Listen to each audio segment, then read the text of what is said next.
What is the role of intellectual critique in a society like Holland, where critique and not positive policy making is the standard? Where? What is the role of intellectual critique And in a critique society? and not positive. Well, There's the continuation. I see. Should intellectuals take on a more positive role in making neat plans that can be implemented in practice instead of a critical approach? Well, taking the last part, I don't see why there's a distinction. Taking a critical approach just in order to criticize maybe makes you feel good, but no point. Taking a critical approach because you want to see policy changes, that makes good sense. So go back to, say, the prophets. When they were giving a critical analysis of the deeds of the evil kings, they were calling for a change in policies and attitudes. And that's what critical people ought to be doing, critical intellectuals, if you like. What was the first one? What is the role of an intellectual critique in a society where critique is the not, standard? Change the society. It doesn't work like that. You get some. Yeah, thanks. You said, don't speak truth to powers, they'll know it already. How do you explain they don't act on this truth? Don't speak truth to power. Oh, they do. I mean, how the powerful... Oh, sorry, go ahead. What you argue for is reasonable, very reasonable to any human being. How come people in power don't act on it? Are they all corrupted by power, immoral, perhaps amoral? Well, they may be whatever they are. That's, for their families and psychiatrists to worry about. But they're in institutions. When you're an institution and you play a role in that institution, there's some limits on what you can do. So let's take a couple of, I think concrete examples are good to think about instead of abstract discussion. We're in the middle of a huge fiscal crisis, economic crisis. Where did that come from? Well, to a large extent, it came from a basic principle of market systems, which is an unavoidable property of market systems. Namely, if you're, suppose you sell a car to somebody.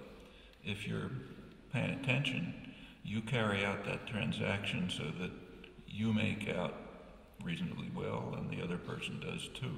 But there's some things you don't consider. Like you don't consider the effect on her, say. That's called an externality if you've studied economic theory. The effect of a transaction on others is something you don't consider in market systems, right? And there is an effect. Like if you buy a car, there's more pollution, there's more congestion, a lot of things that affect other people. But those are externalities. You don't care about them. Well, in financial systems, there's a big externality, which is well understood. It's called systemic risk. Systemic risk is the risk that the whole system will crash. Okay, so if, say, Goldman Sachs makes a transaction, which they will, if they're doing their job, they'll cover the risk to themselves, right? They'll take that into account. They won't take into account the risk that the whole system will crash. That's an externality. Well, that externality happens to have big effects, like crashing the system repeatedly. Ever since during the 50s and 60s, there weren't any financial crashes because there were regulations in place. In the 70s on to the 80s and 90s, the regulatory apparatus has been dismantled. As a result, systemic risk is always ever present, and you have repeated financial crises. Well, these financial crises, these are pretty bad crises. And the financial crisis leads to a general economic crisis. So people don't have jobs. In the United States now, probably 20% of the population qualifies for food stamps because they just can't get food. It is pretty serious. But for the rich and the powerful, it doesn't matter because they don't really, this comes back to talking truth to power. They may preach market systems, but they don't believe in them. What they believe in is a powerful nanny state that works for them. not for anyone else, but it works for them. So if the system crashes, say Goldman Sachs and JP Morgan Chase and Barclay Banks and the rest of them, if they crash the system as they just did, they have a solution. Run to the nanny state, holding your copy of Hayek and so on, and tell them to bail you out, meaning the taxpayer to bail you out, which is what happens. That's a government insurance policy. It's called too big to fail.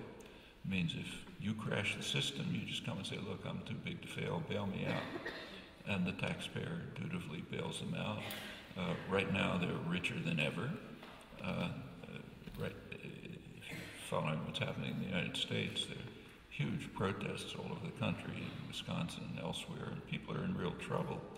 At the same moment, they're cutting back collective bargaining, pensions, they want to cut Social Security, everything's got to be cut, like here. Meanwhile, at the very same moment, the people who caused the crisis are giving themselves fabulous bonuses.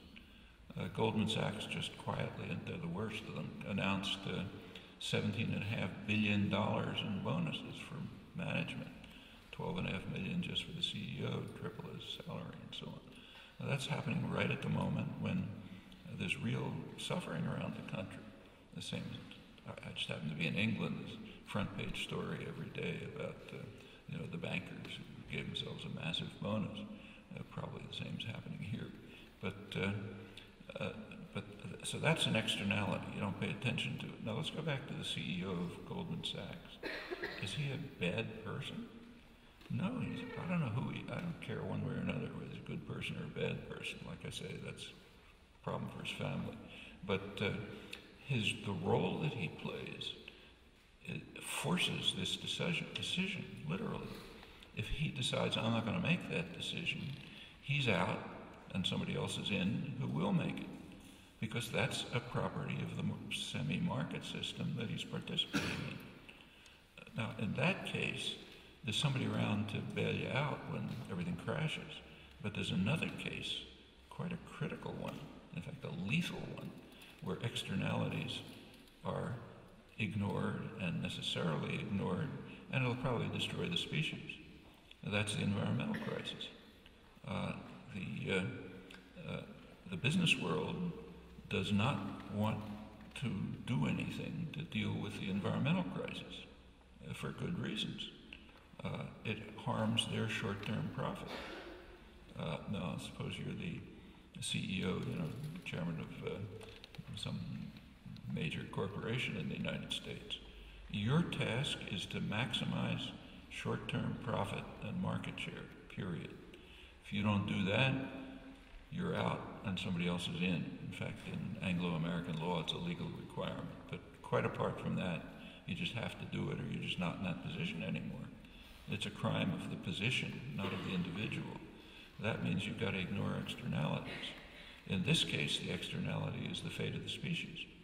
It means you have to try to convince people, you have to run big propaganda campaigns to convince people that global warming is a liberal hoax and so on, which is exactly what's being done. It's quite effective. I don't know what it is here, but in the United States, maybe about a third of the population thinks it's a serious problem at this point. And you take a look at the new Republican Congress, just about everyone who came in as a climate denier. It's all a liberal hoax. We don't want to do anything. They're already cutting down funding, not only for U.S. programs, but even for the International Scientists Organization, been defunded. They don't want to do anything about it because the fate of the species is an externality. And if you're working in a market system, you don't pay attention to it.